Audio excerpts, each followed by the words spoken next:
আমিও কিন্তু একজন একটা ধর্ম মেনে থাকি, আমি আমার ধর্মকে বিশ্বাস করে থাকি। তার থেকে পেয়েছি, আমি আমার মা বাবাকে দেখেছি পুজো করতে, সেই হিসাবে আমিও ছোটবেলার থেকে সেই জিনিসটা পেয়েছি।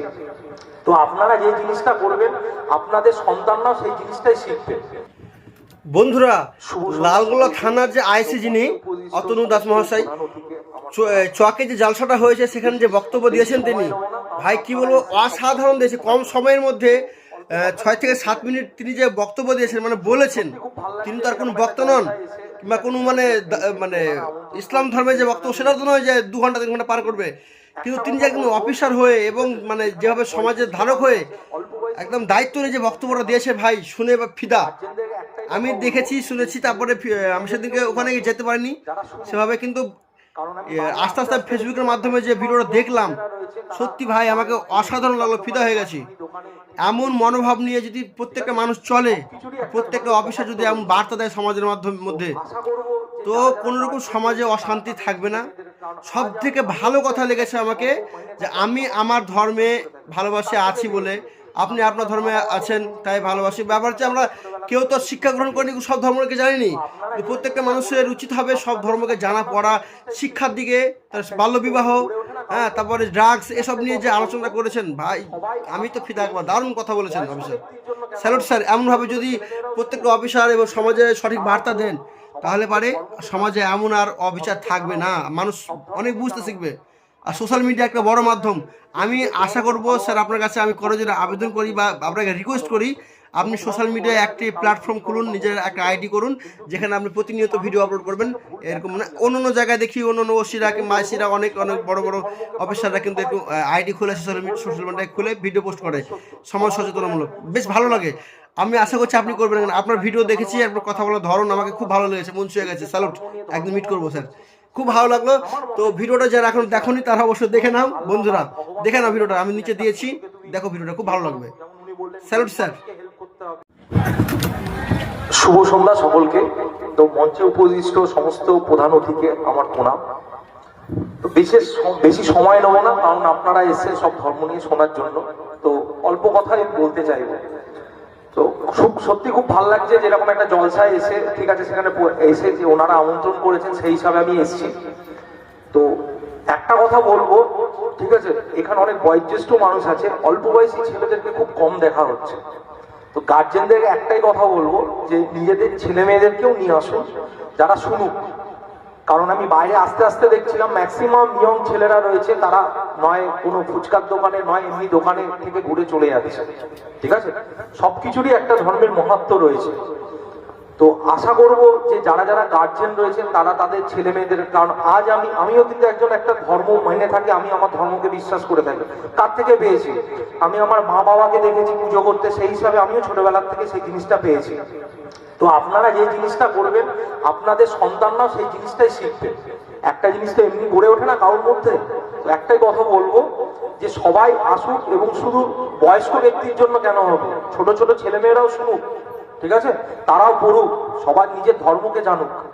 ধর্মকে জানা উচিত, সব ধর্মকেই জানা উচিত। আর একটা জিনিস আমি মনে করে থাকি, যে নিজের ধর্মকে ভালোবাসবে সে প্রত্যেক ধর্মকে রেসপেক্ট করবে এবং ভালোবাসবে। কোনো ধর্মই বলে না যে কাউর ক্ষতি করো বা কোনো কিছু করো, কিন্তু কি কিছু কিছু মানুষ সেই জিনিসটাকে ভুল ব্যাখ্যা দিয়ে থাকে। তো এটাই বলবো যে সবাই নিজের ধর্মকে ভালোবাসে, এবং সবাইকে, এবং যেটা উনি বললেন এই মাত্র যে মনুষ্যত্ব, সবার উপরে আছে মনুষ্যত্ব আগে। ঠিক আছে, আমি কাউকে মানব জাতিকে ভালোবাসলাম না, কোনো পশুকে ভালোবাসলাম না, এদিকে ধর্ম নিয়ে ধর্মকর্ম করছি, সেটার কোনো কিছু আমার মতে সেই জিনিসটা এসে আনা। কোনো আল্লাহ বা ভগবান তো বলে না যে একটা পশুকে তুমি ইয়ে করো, যেমন উনি বললেন গরিব মানুষকে হেল্প করতে হবে। আজ নয় আমি সক্ষম আছি, আমি আজ চাকরি পেয়েছি, এমনও তো হতে পারতো আমি একটা গরিব ফ্যামিলিতে জন্মাতে পারতাম। কে কোথায় কেমন জন্মায় সেটা কেউ কারোর হাতে নেই, সব উপরওয়ালার হাতে আছে। তো এটাই বলবো, যা এই জন্মে যা সুযোগ পেয়েছেন প্রত্যেককে হেল্প করুন, কারণ আপনি যদি হেল্প করে থাকেন উপরওয়ালা আছে কিন্তু সে দেখছে সবকিছু। তো এই জিনিসটাই বলবো। আর একটা ছোট্ট জিনিস বলবো, যে উনি বললেন যে আমাদের সমাজে অনেক কিছুই রয়েছে, সব থেকে বড় লালগোলা আমার চাকরি করে আমি দেখেছি এখানে ড্রাগস এবং বাল্য বিবাহ রয়েছে। একটা কথা বলবো, যে একদম স্পষ্টভাবে বলছি, নিজেরাও প্রত্যক্ষ করেন কিনা জানি না, যারা নিজেরা প্রত্যক্ষভাবে ড্রাগসের সঙ্গে জড়িয়ে রয়েছে তারা কিন্তু তাদের ছেলে মেয়েদেরকে কিন্তু বিদেশে পড়াচ্ছে বা বাইরে রেখেছে। তারা কিন্তু তার নিজের ছেলে মেয়েকে এখানে রাখেনি। একটা ছোট্ট কথা আছে জানেন তো, কেউ মদ বেচে দুধ খায়, কেউ দুধ বেচে মদ খায়। তো ক্ষণিকের প্রলোভনে কেউ পা দেবেন না। ক্ষণিকের জিনিস কিন্তু ক্ষণিকের মধ্যে হয়ে থাকে। কষ্ট করে একটা উপার্জন করার ক্ষণিকের জিনিস আসার মধ্যে কিন্তু অনেক পার্থক্য রয়েছে। আর বাল্যবিবাহ নিয়ে যেটা আমি সবসময় বলে থাকি, ঠিক আছে, শুধু আমাদের পুরুষতান্ত্রিক সমাজ বলে থাকে, আমরা ভেবে থাকি কি মেয়েরা জন্মেছে পরের বাড়ি যাওয়ার জন্য, কিন্তু সেটা না। আমার তো মনে হয়ে থাকে একটা মেয়ে যত না বেশি কাজ করতে পারে, ঠিক আছে, একটা ছেলে সেটা পারে না। বাড়ির মাকে আমি দেখে থাকি, বা আপনারাও দেখবেন, সে সকালবেলা উঠে তার স্বামী কি খাবে, তার ছেলে কি খাবে, তার খাবার রেডি করে দিয়ে তাদেরকে চাষবাস বা কাজে পাঠিয়ে দেওয়া, এবং সে সন্ধ্যেবেলা এসে সে কি খাবে, তার সারাদিন সেই নিয়েই ব্যস্ত থাকে। কিন্তু আমরা কি কোনোদিনও ভেবে থাকি যে আমার মা বা বউ সে কি করছে বা তার কি ভালো লাগে? এই জিনিসটা একটুখানি ভাববেন। তারা শুধু বাড়িতে বসে রান্না বান্না করার জন্য না, একটা মায়ের যা কাজ, ঠিক আছে, আমার মনে হয় থাকে যে পৃথিবীতে এর থেকে বড় কাজ আর কেউ করতে পারে না। আমরা পুরুষ মানুষ কি রোজগার করে খালাস, মা বাবা বাড়ি থেকে টাকাটা দিয়ে দিয়ে এটা কিনে আনবে, এটা করে আনবে, এটা করবে। একবার ভেবে দেখবেন তো এই কথাটা, যে বাড়ির মহিলা যে কত কাজ করে থাকে। তো তাদেরকেও সেমন ভাবে রেসপেক্ট দেবেন এবং ভালোবাসবেন, যে সে শুধু বাড়িতে থেকে বাড়িতে ওইটুখানি কাজ করছে না, অনেক কাজ করে দিচ্ছে। একদিন নিজেরা একবার করে দেখবেন, দেখবেন সারাদিনের কাজটা কি কতটা কঠিন। তো আরেকটা জিনিস যেটা বললাম, যে বাল্য বিবাহ, মেয়েদেরকে বড় করুন। যদি কেউ পড়ালেখা করতে চায়, আমরা রয়েছি, ঠিক আছে, পড়ালেখায় বাধা দিয়েন না। পাশের বাড়ির লোক কি বলবে সেটার উপর জোর দিয়েন না। মেয়েটা আপনার।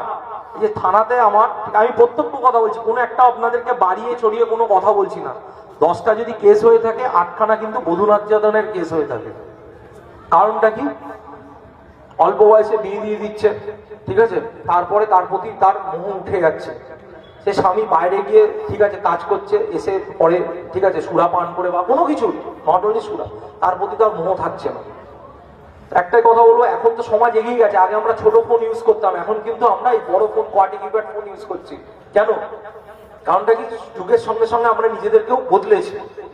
ওই যুগের সঙ্গে সঙ্গে কিছু জিনিস নিজেদেরকেও বদলাম, ঠিক আছে। তো যদি কখনো অসুবিধা হয়ে থাকে, আমি বলবো নিঃসন্দেহে আমার নাম্বার রয়েছে, 100 ডায়াল করুন, ঠিক আছে, জানান, আমরা হেল্প করবো। যদি মনে হয়ে থাকে বললে হয়তো আপনার কোনো ক্ষতি হয়ে যাবে, স্বাভাবিক ব্যাপার, ঠিক আছে। অনেকে ভয় পেয়ে থাকে এই জিনিসটা, যে পাশের বাড়ির আছি, যদি বলে থাকে আমাকে ডাইরেক্ট, যদি কেউ কিছু বলে থাকে, কোনো চিন্তা নেই, জানাবেন। আপনাদের প্রত্যেকের পরিচয় গোপন রাখা হবে, নিঃসন্দেহে থাকুন। কিন্তু এই জিনিসটা বন্ধ করুন, ঠিক আছে। কারণ আপনার মেয়ে বড় হলে, সে চাকরি পেলে আপনার বুকই বড় হয়ে ফুলবে। আপনি বলবেন যে আমার মেয়ে একটা চাকরি পেয়েছে। আপনাদের মধ্যে থেকে কোনো কারোর মেয়ে আছে কোনোদিন ইচ্ছা করে তো যে পুলিশের চাকরি করে এই জায়গায় দাঁড়িয়ে সে বলতে পারবে যে আজ আমার বাবা মা আমার পাশে ছিল, পড়িয়েছে বলে আমি একটা চাকরি পেয়েছি? তো আপনাদেরকে আমি দয়া করে রিকোয়েস্ট করব, বাল্য বিবাহের দিকে এগিয়েন না। 18 বছর হলেও আমি বলবো বিয়ে দিতে না, করুক না, পড়তে তো কোনো অসুবিধা নেই। শুধু বাড়িতে বই খুলে পড়বে, মাথা ঘাটাতে হবে, আর কিচ্ছু নেই। কিন্তু পড়তে দিন। শিক্ষার থেকে বড় অস্ত্র এই যুগে বা এই সমাজে কিছু হয় না। আশা করব, বেশি আমি সময় নেবো না, সবাই কথাটা মেনে চলবেন। এ বলে আমার বক্তব্য শেষ করলাম।